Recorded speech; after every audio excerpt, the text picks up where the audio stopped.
어플리케이션은 전체적으로 큰 의미는 없어요. 뭐 이거는 DK 어플리케이션이야 이런 거는 제가 뭐 구분하는 거 의미 없다라고 보고요. 실제로 뭐 이런 쪽을 하긴 하죠. 이게 오히려 에어리크 쪽에 자동차, 뭐 전자기기, 의료기, 가전, 뭐 거의 다죠. 뭐 일반 산업, 우주항공, 군수 다 합니다. 에어리크.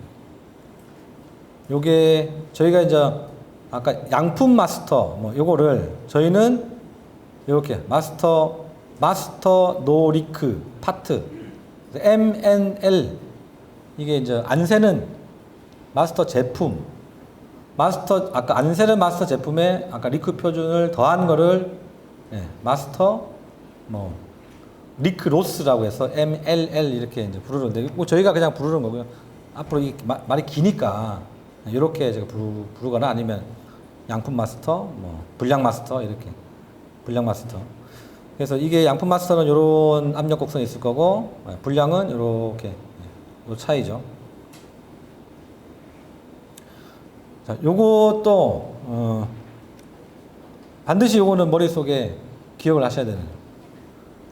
압력 디케이 방식을 할 때 자, 이게 지금 제품의 사이즈가 틀린 거예요. 연료 탱크인데 요놈은 뭐 작은 경차에 들어가는 작은 연료통이고 얘는 큰 연료통이에요.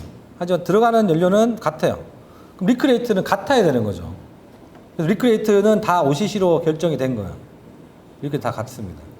근데 측정을 해보니 델타 P는 틀리다는 거죠. 델타 P는. 그래서 큰 볼륨은 압력 손실을 느리게 해야 한다. 작은 볼륨은 압력 손실을 빠르게 한다. 큰 볼륨, 큰 최적의 동일 리크가 생겼을 때가 작은 최적의 동일 리크가 생겼을 때보다 델타 P가 작다는 얘기입니다. 여기. 비례하기 때문에. 그래서 요거를 생각보다 요거에 대한 고려를 많이 안 하시는 경우가 있습니다. 볼륨을 다시 보시면 일단은 우리가 볼륨에 대해서 생각을 할 때 최적이라고 하는 걸 생각을 할 때 요 얘기는 제품만 가압되는 게 아니고 이런 뭐 센서나 밸브도 같이 가압된다. 계속적으로 이런 가압되고 있다. 그거를 지금 한번 상기를 시켜드리고요.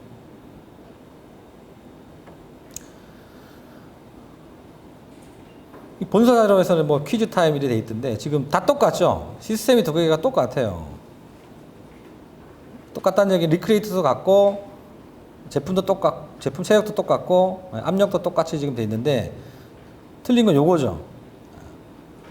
어떤 일이 일어나 라인이 길어져서 최적이 증가돼서 얘가 떨어지는 압력이 얘보다 더 작아졌다는 거죠. 이런 게 볼륨 효과를 보시면 됩니다. 당연히 큰 제품, 작은 제품도 있지만 내가 라인 물론 테스트 라인 자체가 뭐 외경 6파이짜리 쓰면 안에 뭐 한 5파이나 4파이밖에 안 되기 때문에 이게 1m, 2m 길어진다 해가지고 최적이 커지진 않아요. 그렇진 않지만 기본적인 개념은 내가 저쪽에서 와가지고 뭐 라인을 엄청나게 길게 해서 한다. 여러분 문제가 됩니다. 이런 것들. 그래서 볼륨은 리크를 제한한다. 크게도 만들고 작게도 만드니까 테스트 회로를 만드실 때 그걸 고려를 하시라는 얘기입니다. 쉽게. 적절한 리크량의 측정. 그러면 리크 레이트를 어떻게 내가 정확하게 측정을 하느냐. 이상기체 방정식 다시 뭐 리크량은 이거죠. 볼륨, 압력, 시간. 그래서 여기서 지금 말하고자 하는 거는 우리가 디케이 방식을 쓸 때 볼륨을 측정하지 않는다는 거죠. 그러니까 볼륨의 변화를 측정하지 않는다는 거죠. 근데 실제로 아까 앞에 설명드린 것처럼 뭐 풍선 같은 거는 볼륨이 막 변하죠. 그래서 델타 P만 이렇게 측정을 하기 때문에 볼륨의 변화를 수용할 수 없다. 그 얘기는 볼륨의 변화를 수용할 수 있게끔 시스템을 끓여야 된다, 이렇게 만들어야 된다. 이렇게 말씀드릴 수 있습니다. 요거 한번 제가 읽어보면 테스트 회로 내부의 총체적 볼륨이 지금 델타 P의 변화 없이, 그러니까 내가 스펙을 지금도 델타 P로 아까 뭐 파스칼 퍼 세크로 가지고 계신 분들이 있어요. 그러면 요 고정이 돼 있는 거죠, 이거는. 자, 근데 스펙은 딱 정해져 있으니까 바꿀 수가 없죠, 쉽게. 그 얘기입니다. 얘는 고정되어 있는데 볼륨이 변하게 되면 허용 리크 값을 내가 변경시킨 결과를 낳게 된다. 요겁니다.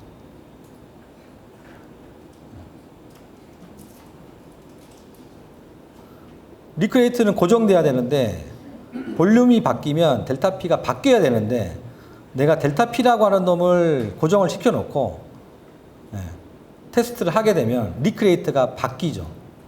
그죠? 그 얘기입니다. 작은 연료통도 20파스칼 퍼 세크로 테스트하고 큰 연료통도 20파스칼 퍼 세크로 하면 안 된다는 얘기입니다.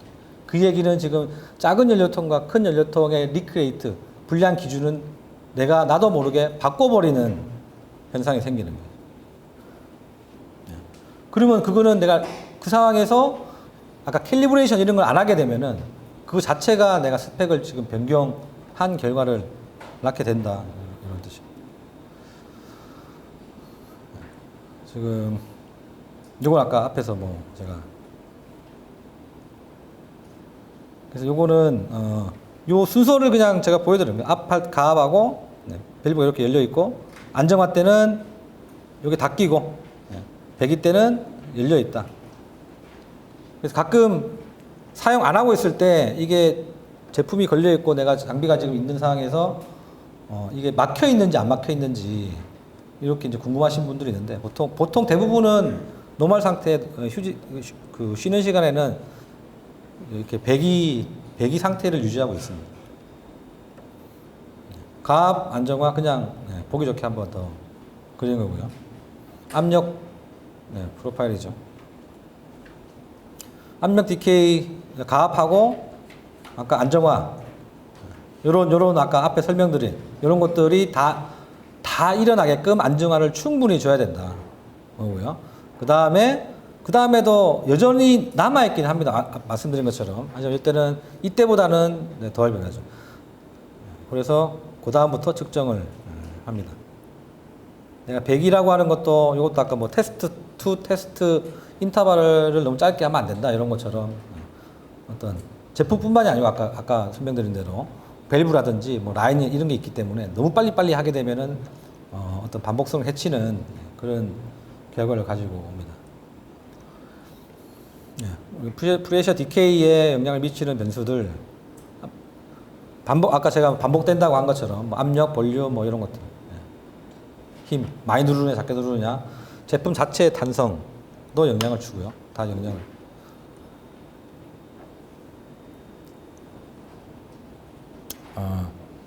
이거 뭐 어려운 얘기는 아닌데 내가 내가 시스템을 만들어 놓고 이게 어떤 솔리드한 확실한 어떤 시스템인지 아닌지를 하려 그러면 뭐 내가 관찰을 하거나 증명하거나 하려 그러면 결과적으로는 요거죠. 요렇게 돼서 양품, 요렇게 해서 지금 이게 분량 기준이면 이 구간을 얼마만큼 크게 만드냐, 얼마만큼 크게 만들어야지 이게 되느냐. 내가 시간을 줄이면 이게 줄어든다 그랬잖아요. 어느 정도 내가 크게 만들어야지 되느냐, 그거를 얘기를 하는 겁니다. 말이 제가 번역 쪽에 좀 추정하다 보니까 그런데 그래서 양품과 불량품을 구분하는 압력 차이, 그걸 델타 P 리크라고 했을 때 이게 어느 정도 차이가 나야지 적절한 것이냐, 이거를 알아야 되겠죠. 이거 사실 굉장히 뭐 중요한 얘기죠. 이거 자체가. 그래서 시간이 너무 짧으면은 양품과 불량품을 구분할 수 없습니다. 이게. 저희가 제시하는 거는 여기서 2배죠, 2배. 또는 뭐 0.02 psi. 어디서 왔습니까? 이거는 경험적인 값이고요. 실질적으로 0.02 psi보다 훨씬 낮게 하고 사용을 하셔도 하시는 데도 많이 있습니다. 지금 사이클 타임은 가능한 줄이려고 하시기 때문에. 그래서 꼭 이게 절대적인 건 아니고 게이지 아레나를 하셔가지고 어떤 증명을 사실은 하셔야 되는 거죠. 반대로 이런 것들 개선하면은 게이지 아레나 결과를 또 개선할 수가 있다는 거죠. 이 아까 차이, 양품과 불량품을 구분하는 그 차이는 안정화와 테스트의 함수로 말이 어려운데, 그러니까 얘들 짧게 하면 짧아지고 얘들 길게 하면 길어진다. 그래서 안정화와 테스트 시간을 적절하게 설정하는 게 굉장히 중요하다. 아까 잠깐 저 쉬는 시간에 그 어떤 분의 질문이 가압 시간을 줄이고 싶다. 줄이는 게 무조건 좋습니까? 가압 시간을 내가 줄이면 무조건 좋습니다. 그러니까 가압 시간을 줄여서 그 시간만큼을 안정화와 테스트에 내가 줄 수 있으면 그러면은 신뢰성이 올라가는 거죠. 그리고 뭐 게이지 아레나에 잘 나오면 가압 시간 줄이면은 뭐 사이클 타임 줄어드니까 좋은 거고. 이거는 뭐 다 아시는 것처럼 짧게 하면은 이렇게 다 짧아진다는 얘기죠. 이렇게 짧게 하면은 구분 못하죠, 이쪽에서는. 차이가 거의 안 나는 거죠. 차이가.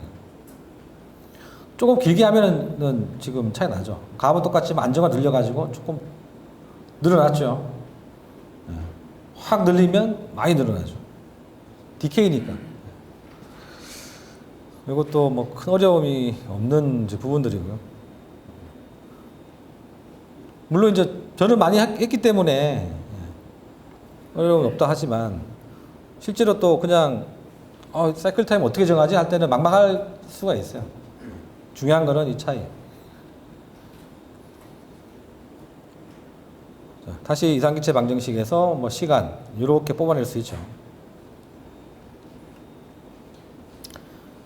일단은 뭐 요거는 당연한 겁니다. 부피가 큰 제품은 더 많은 시간 요구해요. 작은 리크량이면 더 많은 시간 요구합니다. 반복성의 문제가 아까 뭐 내가 똑같은 거를 하더라도 아까처럼 뭐 플렉시블한 통하고 금속 틀리듯이 그것 때문에 반복성이 안 나오면은 아까 차이를 더 높은 델타 P 더 차이를 크게 만들면 반복성이 개선되죠. 더 키우려면은 또 시간이 또 많이 필요한 거예요. 연질 제품 또 시간이 많이 필요합니다. 그래서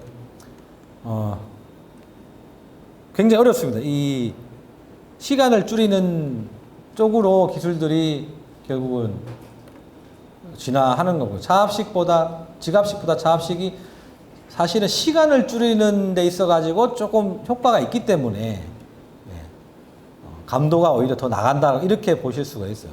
그게 차압식이기 때문에 어떤 센시티비티나 이런 것보다는 차압식이 단열 팽창, 단열 효과 이런 것들을 지갑식보다는 줄이는데 효과적이기 때문에 그럼 그만큼 안정화 시간을 빼서 뭐 테스트 시간을 더 준다거나 이렇게 시간을 길게 줄 수 있는 효과가 생긴다는 거죠. 그래서 아까 앞에 보신 슬라이드에서 차압식이 제가 감도를 조금 더 높게 둔 게 그런 이유들이고요.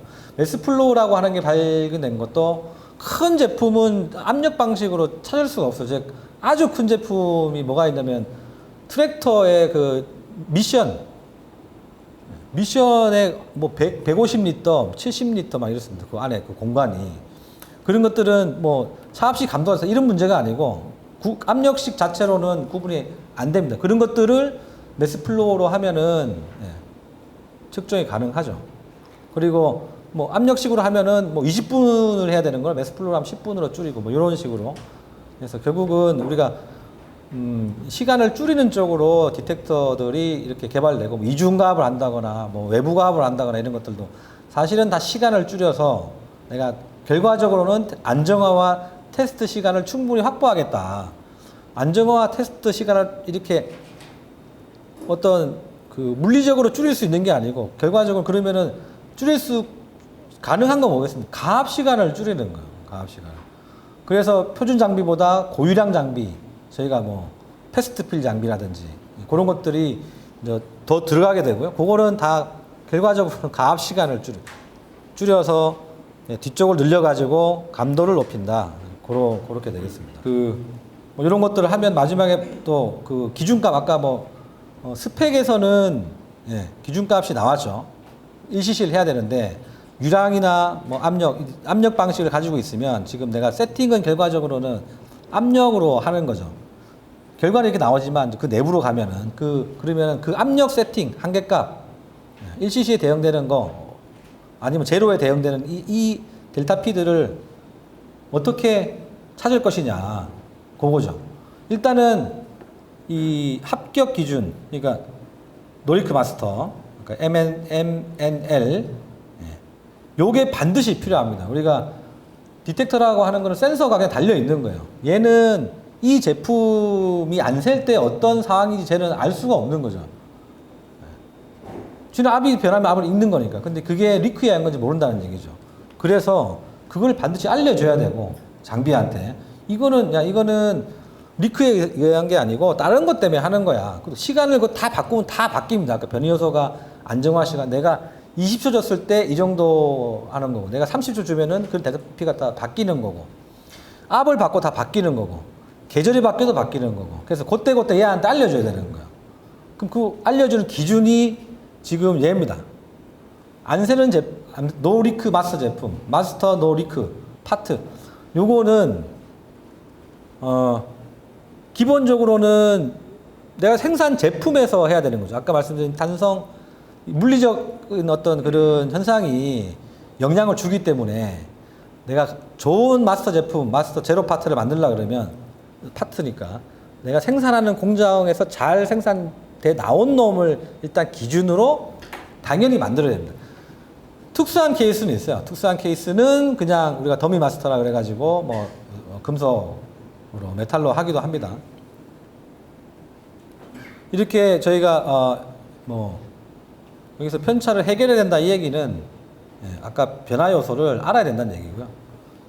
아까 델타 P, 마스터에 대한 델타 P, 마스터에 대한 델타 P를 알아야 될 뿐만 아니라 당연히 리크를 내가 1cc 스펙이 있으면 1cc가 샜을 때 더 알아야 된다는 얘기입니다. 그래서 굳이 근처라고 한 거는 내가 1cc면 여기 1cc고 여기 제로인데 딱 1cc를 하기 힘들기 때문에 우리가 이런 거 뭐 어트리뷰트 테스트라고 하는데 근처값 테스트라고 하는 거죠. 그런 내용이 꼭 들어가야 될 것 같아서 하는데 결국은 내가 제로에 대한 거 했으면 내가 이제 리크 기준에 대한 여기에 대한 1cc면 1cc에 대응하는 델타 P를 알아야 된다는 얘기죠. 그러면 자 마스터에 대한 델타 P와 내가 찾고자 하는 기준에 대한 델타 P만 알면 되느냐? 이게 무슨 얘기냐면은 그래서 처음 세팅할 때만 하면 안 된다라고 하는 거예요. 통계적으로 요거를 해봐야 돼요. 요거는 근데 제가 굉장히 힘듭니다. 이게 하기가. 그 현장에서. 그러다 보니까 자꾸 질문이 나오죠. 왜 안 되는. 근데 그런 것도 내 공정에 지금 어떤 이 마스터 제품에 대응되는 델타 P의 변화가 어떤지를 통계적으로 관리를 하시는 게 필요하다. 이런 게 리크 테스트를 관리를 하신다거나 아니면은 뭐 스펙을 정하신다거나 할 때 사실은 할 일이 많은데 누가 안 시켰는데 내가 스스로 하기는 힘들죠. 근데 이런 것들을 관찰을 하고 그걸 내 공정에 반영을 시킬 수 있으면 전반적으로 개선이 됩니다. 그래서 그런 것들이 직접 하시는 게 아니고 이제 저희하고 같이 하시면 되죠. 아니면 저희가 그런 것들을 해드릴 수 있어요. 여기에 다 데이터가 남고 데이터만 보내주시면 다운받아가지고 보내만 주시면 저희가 분석도 어느 정도는 해드리고요. 제안도 해드리고 그렇습니다.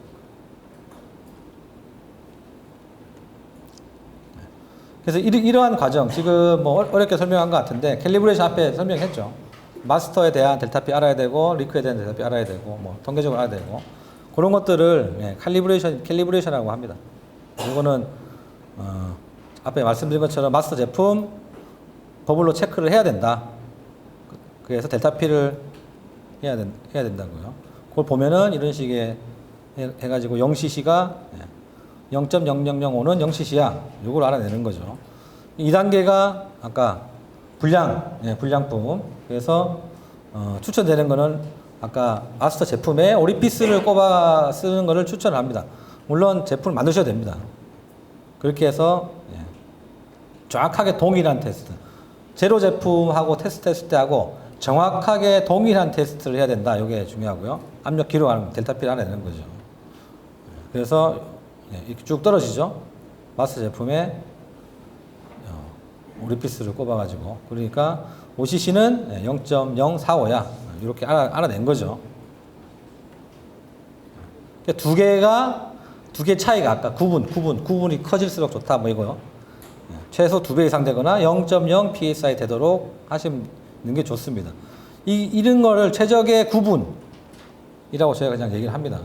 물론 더 크면 클수록 좋습니다. 이런 것들이.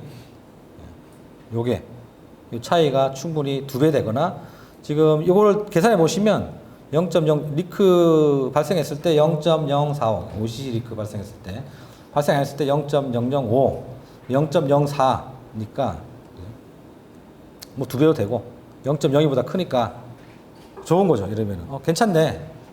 이 정도 시간을 쓰면 되겠네. 더 줄여볼까? 뭐 이런 게 가능한 거죠.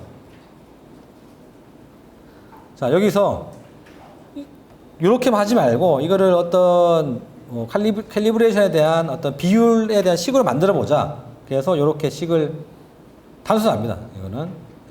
그래서 이렇게 했을 때 추천은 저희가 0.5 이상.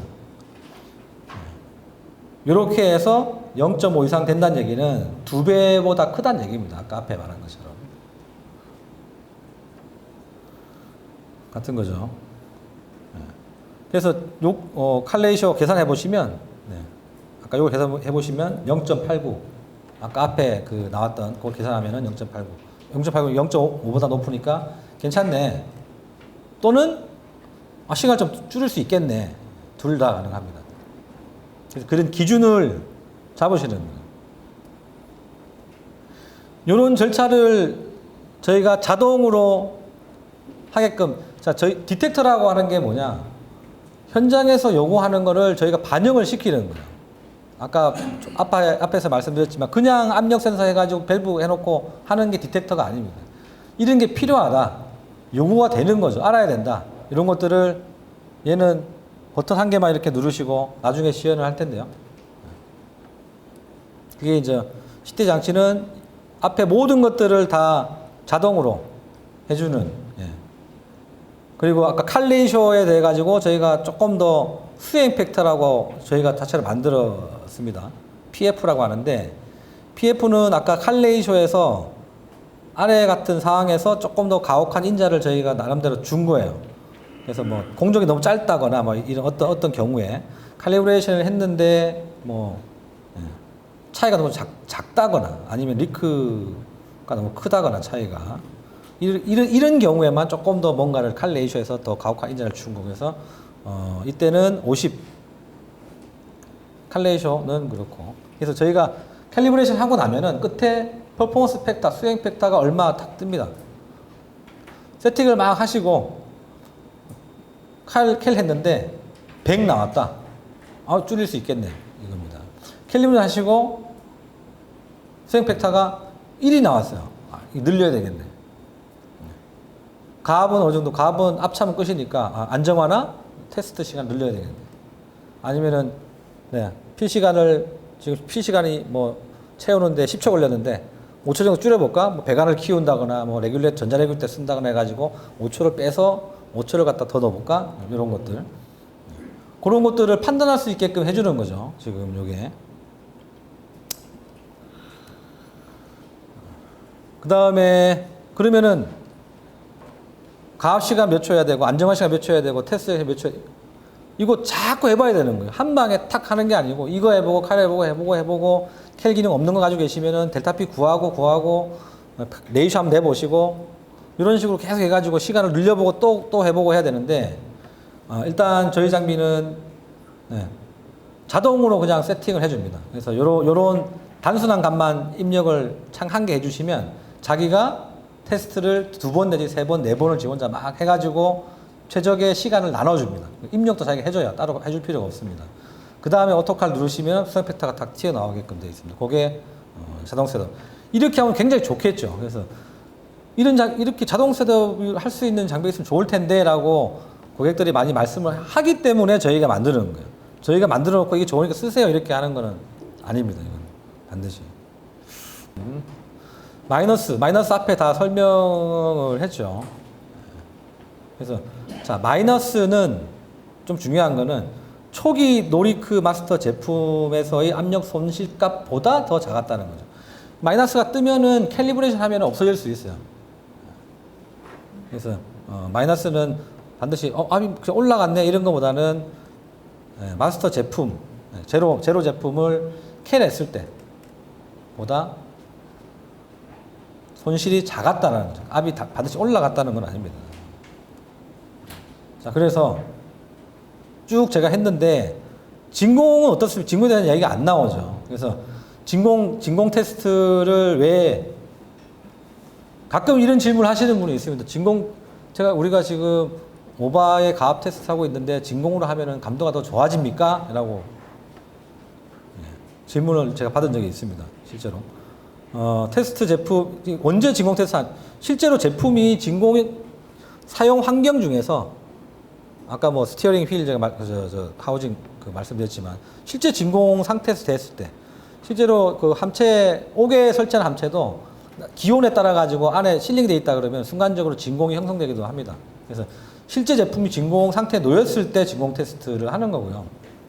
안 그렇다라고 하면 가압되는 것들은 할 필요 뭐 굳이 진공을 검토해야 된다? 제가 볼 때는 잠정적으로 시간을 줄이기 위해가 있는데 실링을 안 편하게 시간을 줄인다는 거는 특별한 얘기가 아니고 별 얘기가 아니고 아까 공기가 들어가서 팽창하고 뭐 이런 거 뭐 습기를 만들고 그래서 그 공기가 없으면 그런 효과가 줄는 거죠. 그래서 시간을 줄인다라는 얘기가 나오는 건데 실제로는 뭐 진공한다 해서 무조건 시간을 줄인다 그렇지는 않습니다. 안정적이긴 해요. 압을 많이 올리는 것보다 압을 빼는 게 저압이 고압보다 훨씬 더 안정적입니다. 시간도 더 작게 걸리고 그런 측면에서 진공을 하면은 더 좋을 수도 있죠. 툴링은 가압은 반발력 계산해가지고 실린더를 많이 눌러야 되는데 얘는 당기는 거기 때문에 살짝만 덮어놔도 된다. 그래서 툴링이 간편해진다. 뭐 이런 얘기인데 나머지는 다 거의 동일합니다. 압력 디케이하고 뭐 캘리브레이션도 해야 되고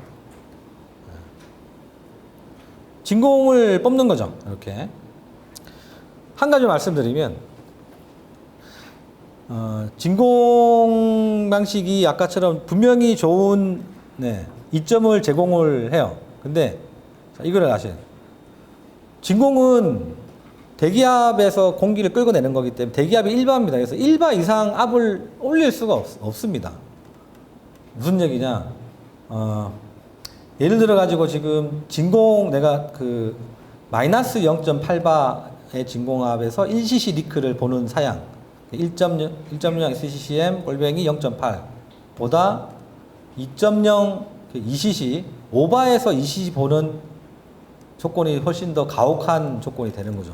압을 올리면 리크량이 증가한다 했으니까. 가압은 내가 1바 할 수도 있고 2바 할 수도 있고 3바 할 수도 있고 4바 할 수도 있고 10바 할 수도 있는데 진공은 대기압이 1바밖에 없기 때문에 1바 이상은 진공을 더 뽑을 수가 없는 거죠. 그래서 내가 지금 테스트 스펙 가압이 5바에 1cc를 하고 있는데 진공으로 하면 더 좋습니까? 그럼 아니죠. 당연히. 아니라고 제가 대답을 하고. 대신 내가 1바 아니면 0.5바에 1cc 가압을 하고 있는데 진공으로 하면 좀 더 개선됩니까? 그때는 제가 이런 조건 때문에 개선이 된다. 시간도 아까 그런 변이 현상이 없어지기 때문에 조금 빨리 될 수 있다. 그렇게 이제 말씀을 드리는 거죠.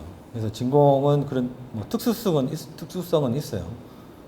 그 다음에 아까 그냥 가압하고 진공하고 또 아까 회로는 다 똑같은데 차이는 없는 건 아니죠. 진공 펌프가 한 개 더 들어가니까 똑같다 하더라도 센서 값도 다 똑같다 하더라도 이렇게